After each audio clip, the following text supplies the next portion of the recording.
This is Ranger Philosopher Matt Leslie, the Green Knight from MorphinLegacy.com. It's our 5th anniversary, and we're taking some time to talk to the current staff members, starting with Cup of Water 03. He built this page from the ground up, and now it stands on 12,500 Facebook fans, and a rapport for delivering the latest Power Rangers news with its own unique personality. Needless to say, I've got a few questions for the head honcho. So I think I read somewhere that some people wanted to get to know me. So what do I do for Morphin Legacy? Well, a lot. I personally and solely run the Twitter account. I have admins for my Facebook page, but I mostly run it myself as well. Unless a staff member posts an article, then that's them. But or I post it for them. Along with 2 of my admins, we run the live streams. I used to do tiny chats. Don't do those anymore. I run Morphin Legacy Radio. What else? What else do I do? I write articles, news articles. The Tumblr is also completely run by me. No one else is on the Tumblr, so that's mine. The YouTube channel is also run by me too. So, but if you look at the legacy databases, that's Ray, Shadow Ray 22. So that's all thanks to him. When did you begin watching Power Rangers? Did you ever stop watching it for any amount of time? I will get thumbs down on the videos for this watch. I like to call myself an OG Power Ranger fan because I started watching it in 1993 when I was 8 years old. So a lot of people hate people who say that, but I mean, it was on when I was a kid, and that's what made it so good to me. Like, people who watch Mighty Morphin today probably don't think it's that great because, I don't know, the quality is different. But when I was 8 years old, Power Rangers was the shit. Okay, like no one didn't like Power Rangers at that point when I was that age. So it was a huge thing when I was a kid. So I went to the stage shows, I went to the movie, like opening day. I had the shirts and the toys and the action figures. I had everything. Unfortunately, I lost all those toys. I repurchased them, obviously, but I lost a lot of toys from when I was a kid. I don't have any toys from when I was a kid. That's not my fault.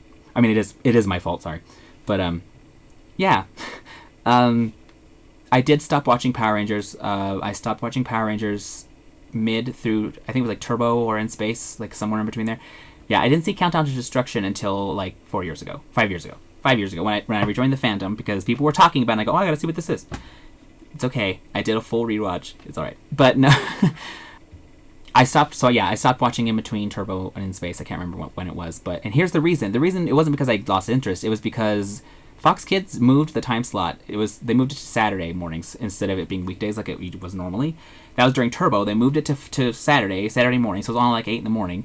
And I'm sorry, but I'm at that point I was like 12 years old or something, so I'm like, I am not waking up at 8 in the morning to watch Power Rangers. So I was like, sorry, I'm not doing it. I will do it now, but I wouldn't do it then because I was a snotty kid. So I couldn't stay awake. I wanted to stay awake, and I'm like that now. I'm tired now, and so I sadly stopped watching during then. But one thing I always love to say is that I kept up with it, though. I always wanted to see what Power Rangers was doing every year, so every so often I would go into the toy aisles to see what Power Rangers was doing. And I remember one time I went into the aisle at Kmart or something, and that was when Mystic Force was on, and I literally said this, and I have no problem with this now, but I said it then. I said, Power Rangers with capes? Really? That's exact words what I said. Now I love it. And it's so funny to me that I changed so much like that. When and how did Morphin Legacy begin? Morphin Legacy began on a cold morning in January because the reversioning had come out, and I had left the fandom for a while. You know, I stopped watching after... It was during In Space, but I wasn't actually watching In Space. It's a sad story. But eventually I came back to it. And the reason why I did was because ABC itself was advertising that they were re-airing Mighty Morphin. They did not mention that they were gutting it and changing it. They never said that. They were like, oh, Mighty Morphin's coming back. And I'm like, sweet! I'm like, I haven't seen that show in forever. And I'm like, cool. So I actually woke up at 6 a.m. because that's when it was on. And I woke up at 6 a.m. to watch it live. I could have recorded it, but I wanted to watch it live. And I watched it, and I wanted to jump out of the window. I was like, hey, I don't remember that. What? No, so I got so mad, and that's when I joined Ranger Board, and I think I was talking to others about how it sucked, and it made everybody so mad. And everybody online at that point was mad about it, I think. The impression I got, everybody was really mad about the reversioning. And apparently so was SABAN, because he reacquired Power Rangers right after that.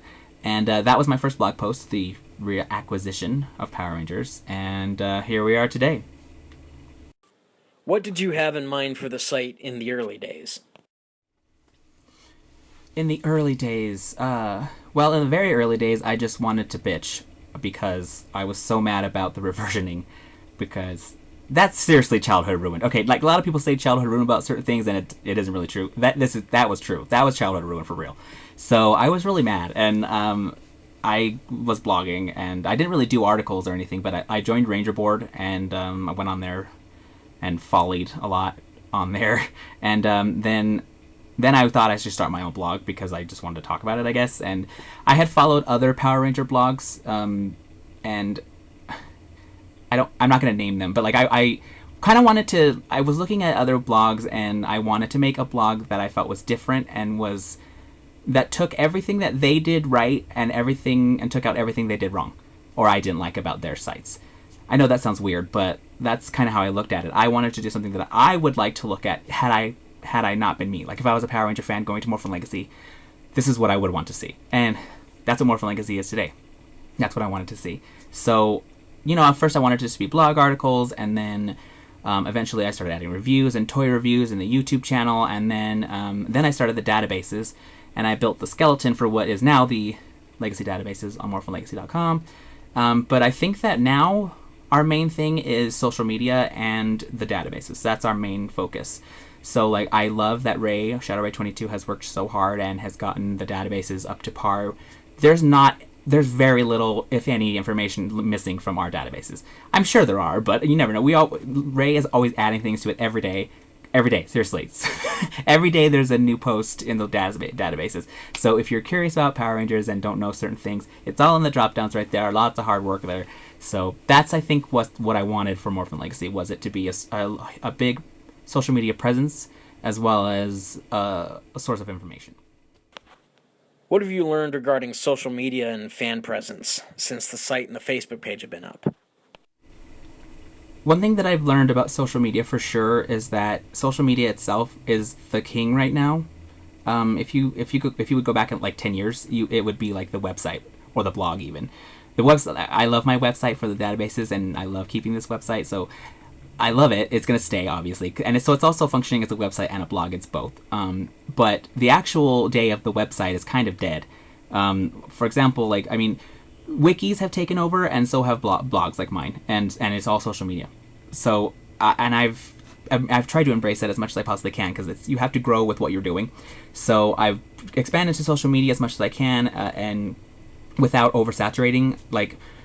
And they're different. Twitter's different. I tweet different things than I would say on Tumblr. I think either it's a different crowd or I have a different feeling. And then there's Instagram, which is a little harder, but Instagram is a thing too, and I have great followers on there. Twitter is a good way for interacting with other fans. That's the best way. I think Twitter's the best way to interact with fans. Facebook is good too, but Facebook's kind of more of like, let's leave a comment and never come back kind of a thing. So it's more interactive on Twitter than anything. Social media is just so important. Like, as you can see, the Facebook, which was one of the last things I added, some of the last things that I added to Morphin Legacy, has the most followers. I mean, the YouTube, you guys who are watching right now, I have so many subscribers, but like, social media wise, Facebook, I have a lot of followers, 12,000 something followers and or likes, and Facebook is really the way I get my news out. And sometimes I don't want to do a news story that's front page on the website, so I just share it on social media. Also, we talk about it on the grid too. So there's so many ways for you to get information from me. My retweets, my reblogs, my shares, all that kind of stuff. And what is the Deer Zord? The Deer Zord is the most benevolent being ever to have lived. No, I'm just kidding. The Deer Zord is Morphin Legacy's mascot. And the reason why he is our mascot is a tiny chat thing, which is kind of funny. Our good friend Bubble would always like giggle and laugh when I would play like a video you can play in Tiny Chat. I would play the Song of Anamaria from Wild Force, and every time it would play, she'd get all giggly and funny, and so I thought it was funny. So every Friday night, because that's when we used to have them, I would play that song just to see her reaction because it was funny. And we're on camera on Tiny Chat, and so like eventually we just started saying like, oh, it's like, let's put our phones up and lighters up and pay homage to the Deer Zord, and it was just a cute thing that we did. And then I bought the figure that's up, he's up there, he's up top. And then I bought the Zord, and it was a whole thing, and we started waving him around. And then I was like, I'm just going to make him the mascot of Morphin Legacy, because I don't really love any other Zord more than Deer Zord. And people ask me that, why do you love the Deer Zord so much? Well, he shoots like sparkly waves from his antlers. He's green, a green deer. He has like the power of bubbles for some reason. Like, that's awesome. And and he like gave no shits. Like, the Rangers wanted his help, and he's like, no, I'm okay. So I've always loved Deer Zord because of that. I think that's funny, and so that's why he's the mascot of Morphin Legacy. If you could introduce and talk about the different members of the staff, huh? My staff. Well, I love my staff. Well, okay. Well, first there's me, the main guy, and then my vice president and the legacy database engineer is Ray Shadowray22. He runs the databases, and so every picture you see in the database was hand captured from the source material and put into it by hand into the HTML by Ray. So yeah, check the databases out. There's lots of hard work in there, and he wrote every single blurb about it. And yeah, so even if you look in specific places like the episode summary or the episode part, he wrote those, and he captured each episode title from each episode. Yeah, it's a lot of hard work, so he does a lot of hard work. He also runs the live streams with me and Austin, who is 20 Year Legacy on Twitter.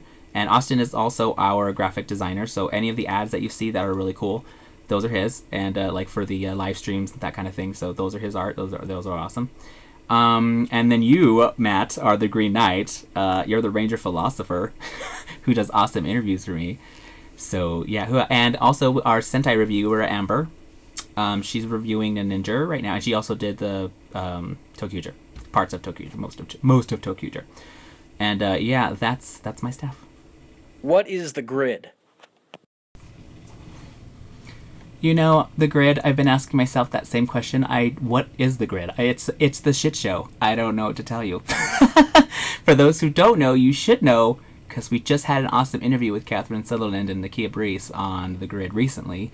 The grid is a Power Rangers / sometimes Super Sentai podcast, and it's bi-weekly, and we got Ray and Cody and Adam and Victor on with me, and we discuss all of the latest episodes of Power Rangers when we're not on hiatus, and the Super Sentai episodes when we don't want to hurt ourselves because we're watching Ninja, and I don't like Ninja, but yeah, we do that. We review retro episodes of Power Rangers. We talk about all the news and what's going on in the fandom. I always say we talk about the fandom at large. So we do talk about people who are in the fandom. So you might get your name mentioned a few times if you're prevalent in the fandom. We're on iTunes and Podbean, so check us out. And again, we just had that awesome interview. So yeah, if you haven't listened to the grid, several of the original episodes are here on YouTube, but they're not anymore. Well, I might get rid of them soon. So check the ones that are out on Podbean. They're the newest ones, and like us on Facebook. Tell us more about the hosts and the content of the grid. The grid is a shit show, like I said earlier. But like, it started out as a kind of like this, where people would send me messages and ask me questions about Power Rangers or myself or whatever toys I have, that kind of thing, and I would answer them, and it would be that kind of forum. Eventually, I met some people on Tiny Chat again. Here we go, Tiny Chat again, and I met some friends on there, and Adam was one of them, and I said, hey, what would you want to be on a podcast if I ever made one? And of course, Adam was on board, and at that point, I got Adam and Shelby, if you remember Shelby, from For the Love of Rangers at that point, and I got Cody and Nate, and I said, let's do a weekly podcast on YouTube, because at that point I didn't know anything about podcasting. I had no idea. The grid didn't even get on iTunes until recently, so because I'm kind of derp about certain things. But we got together, and we call it the shit show because episodes go wrong a lot. A good half of the episodes on YouTube, the audio is out of sync, or I laugh when people are telling us that story, or it's awful. That's why I don't really give people access to the older episodes unless you really look for them, because they're pretty bad. I mean, the audio is bad. I mean, we're funny as we always are, but we've gotten better. We actually had actual Power Rangers on the show recently, so that's amazing, thanks to Ranger Stop. And it's evolved. I've learned new things. We learned how to put it on iTunes. I put it on Podbean. Hosts have come and gone. But they're my closest friends. Like, we talk all day, every day. We have a chat on Facebook. We talk all day. Yeah, so I'm in constant contact with my staff of Morphin Legacy and the grid hosts. So, yeah, that's why it is such a great show. Do you watch any Sentai or other tokusatsu shows? Good question. Yes. I love Super Sentai. Not the current Sentai, but I do love Sentai. My favorite Sentai is Magi Ranger, if you're going to ask that. Or Gokaiger. Both are amazing to me. Yeah, like I said, I'm not enjoying the Ninja. I only have... Like, normally you can see, like, for example, I liked Tokyuger, and I have all of the train mecha right there. And Ninja's not that great, so I only have one. He's down there somewhere. I only have Shurikenjin. But I love Sentai. My first Sentai I ever watched was Deca Ranger, and I didn't watch it all the way through until later, but I saw little bits of it. That was when Dino Thunder was on the air, and I wanted to see what was next. So I watched Deca Ranger. I had no idea who the subber was at that point, but it might have been TV Neon, I don't remember. But I watched a little bit of Deca Ranger, and then later on I started watching Shinkenger and Goseiger, and I continued from there. And I love Sentai. It's very different from Power Rangers, but kind of the same at the same time, and a very Japanese. I love Japanese culture, so that's so I love that. So other tokusatsu shows. A lot of people ask me if I watch Kamen Rider. I do not watch Kamen Rider. I watched Wizard, and that's the only thing I watched. I'm sorry. People are always like, why don't you watch Kamen Rider? I'm like, I don't know, I just don't. I'm sorry. Couldn't get into it, I guess. Maybe. I don't know. We'll see. Ghost maybe might be cool. I have no idea. Other than that, I don't think there are any others. Well, there are, but I liked the Sailor Moon live action. That was awesome. What are some of your favorite elements of Power Rangers? What do you think makes a good or a bad season? That's a very good question. What do I think makes a good season? You have to have good writing. You have to have a good cast. A cast that works very well together. Examples, the Time Force cast, the original Mighty Morphin cast, the RPM cast, the Dino Charge cast. Like, certain casts have to work off of each other. You know, they have that dynamic with each other, and it makes them look like they're really friends, not that they're just acting to be friends. So that goes with the writing. We need character development, and we need utilization of the Sentai footage. What makes a bad season? Here's one: Super Mega Force. That's a bad season. The reason why it's a bad season is because first of all, let's focus on the fact that it's a 20th anniversary season. That and Mega Force were a 20th anniversary season. And it was just very lazily handled. It seemed like it was written by, like, their stories were written by people who don't even watch Power Rangers or have never even seen Power Rangers. And that's fine, but you should know what you're talking about when you're writing a 20th anniversary season I don't know. It just felt like it was bad. And Overdrive is another example, and it seems like the anniversary seasons are the worst handlers of Power Rangers, which is really bad. I don't know why that is, but so like I said, you need character development, Ranger actors that go well together, and they can act. We need that too, obviously. The writing has to be great, and, well, again, utilization of the Sentai footage. Again, another thing Super Mega Force didn't do. They didn't utilize the Sentai footage well. And, God, those Mega Force suits. But here's another thing that you need to understand. A lot of people need to understand this too. Power Rangers is about the action, the morals of the story, and the comedy. Those are the things that you need. If you don't have those three, you're not going to have a good season. And those are the things I hope they put into the movie, because if they don't, people will still see it. Let's be real. People are still going to see it, but the fans won't be happy. I can already tell you that. And I know there's going to be fans who aren't going to be happy anyways, but who knows? Are there any future plans for Morphin Legacy that you want to talk about? Well, right now, just in the last year, and just in the last month even, we've gained a lot of momentum. We got the Ranger Stop interview on the grid. I've gotten a lot of text interviews lately, which seems to be I'm better at text interviews, or I'll let you decide, I guess. But I loved doing the audio interviews. I got a little nervous, but I love doing the audio interview. But I have a lot of text interviews coming soon from other Power Rangers. That's coming soon. I'm waiting for the answers back from those. Yeah, but I hadn't been doing Power Ranger interviews, really, because I guess I didn't have the balls to ask. But so I started asking certain people, and now I have several interviews, and I love those interviews. Certain things have changed. I don't do a lot of my YouTube reviews anymore.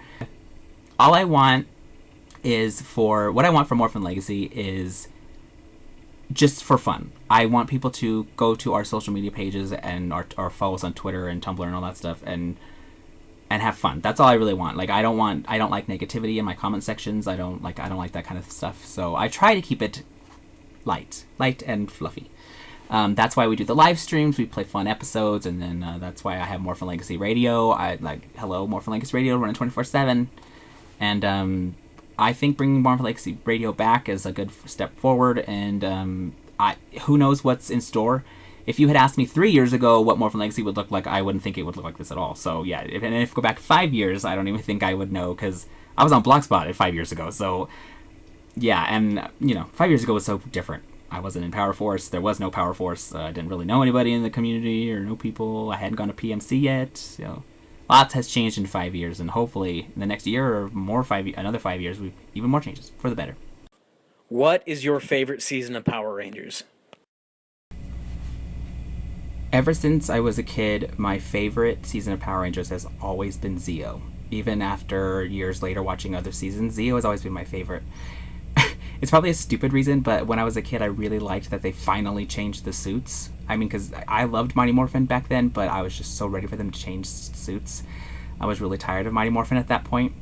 So, I was 10 years old, but, I was tired of Mighty Morphin at that point. But I loved how they they got a new power chamber, they had new suits, new swords, new everything, new Ranger, we got Tanya, and so, yeah, Jason came back. I loved the Machine Empire. Sorry, Catherine Sutherland. I know you don't like the Machine Empire, but I do. And the Super Zeo Megazord is my favorite Megazord that I own as a toy. That's over there. Where is it? Wait, where is it? There it is. Yeah, that's one of my prized possessions. So I love everything about Zeo, and yeah. Who's your favorite villain? I am a huge fan of female villains, so any of the female villains are my favorite. My all-time favorite villain is Rita. So here's my awesome figure. The 2010 figure I got signed by Barbara Goodson at PMC 3? I want to say 3. And yeah, so that's one of my most prized possessions. I also love Diva Talks and Astronema and Camille and Trakina. Yeah, if you notice, the Morphin Legacy 5th birthday graphics all have the female villains on them. So yeah, I love female villains are my favorite. What is your favorite episode? I love answering this question because it's not it's a two-part question or answer, I guess. My favorite episode is actually an episode arc. It's from Mighty Morphin Season 2, The Wedding, where Rita and Zed get married. I love that arc. It's my favorite. I could watch that over and over and over again. You don't know how many times I've been walking down the street singing Bop Bop Shabee, Bop Bop Shaboo. Yeah, so I love that arc completely. That was fantastic. I love that. And plus, they were on location in Australia, so that was really cool. And the wedding scene and finding out that Lord Zed is Jewish and the just married sign on Serpentera. And yeah, so I don't know. That was just funny. That's why I love Power Rangers, is because it's so funny like that. I love it. Which was your favorite weapon? I had grown a distaste for it over the years for certain reasons, but I love the Dragon Dagger. I really love the Dragon Dagger, and that's why I paid so much for the Legacy one that's over there. I also love the Gold Power Staff, and I also have one of those too. So those are, Nostalgia Gonza. I just love the design of it, especially the Legacy Dragon Dagger is beautiful. So those are my favorite weapons. I also love the Deer Clutcher, which is an American-made, a U.S. original weapon. I love that. I love the Deer Zord. And I think that's it, really. The Zeo weapons? What was your favorite moment from Power Rangers? It's kind of cliche at this point because most people say that this is their favorite moment, but the very end of, not the very end, but the ending of Countdown to Destruction Part 2 from Power Rangers in Space. A lot of people say that, but that was really an epic moment in Power Rangers. They killed Zordon, then they killed all the villains. It was just basically a slaughter fest, and that episode is just really well written. And another thing to Dr. K from RPM, that's a great episode, and I recommend that every Power Ranger fan should see that episode. So that's I have said that that's the greatest episode ever of Power Rangers, and I stick by that. So yeah, those are my favorite moments. There it is. Thanks to Jay and the rest of the Morphin Legacy staff, and thank you for continuing to follow us across Facebook, Twitter, Tumblr, Instagram, and the official site, MorphinLegacy.com. This is the Green Knight. Happy 5th anniversary. Be courageous and press on regardless. Hey guys, thanks for listening to me talk about myself that whole time. Like I said, make sure to follow us on Twitter and Tumblr, and like us on Facebook if you haven't yet. Make sure to subscribe wherever the thingy is. Don't forget, we also do our live streams every other Saturday. We're starting the Red Ranger Marathon pretty soon here, and we're going to be celebrating something awesome coming soon. Make sure to listen to The Grid. We're on iTunes. We have that awesome interview with Nakia and Catherine, so listen to that. Yeah, and that's it. So thanks for listening to me, and thanks for following for the last 5 years. Peace!